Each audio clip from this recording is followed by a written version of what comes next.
Ating pag-uusapan ang mga tanda na ikaw ay nasa tamang lalaki. At number 1, ito yung kampante ka sa kanya. Panatag ka, hindi ka nag-aalala.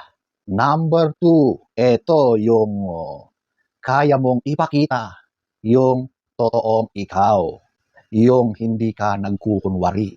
Kaya kung kailangan mong magpanggap para lang matanggap ka ng lalaki, hindi yan pagmamahal. Number 3, ito yung may direksyon ang relasyon ninyo.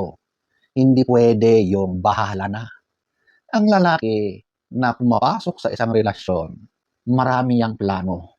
May direksyon siyang nakikita na patutunguhan ang relasyon ninyo. Yun ang mga nagiging guide niya para sa maayos, para sa pamilya ninyo in the future. Number 4, hindi ka nakikipagkompetensya sa iba. Dapat ikaw lang ang mahal ng lalaki na yan.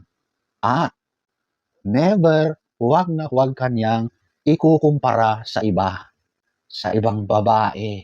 Number 5, maayos ang buhay mo, hindi magulo. Lahat tayo, ninanais natin ang maayos na relasyon, maayos na buhay. Pero paano mangyayari yon kapag ang lalaki ay wala namang kakayahan para i-lead ang isang relasyon? Emotionally immature, mentally indecisive. Number 6, kapag may problema, inaayos, hindi tinatakasan. Number 7, mahal ka ng walang kondisyon.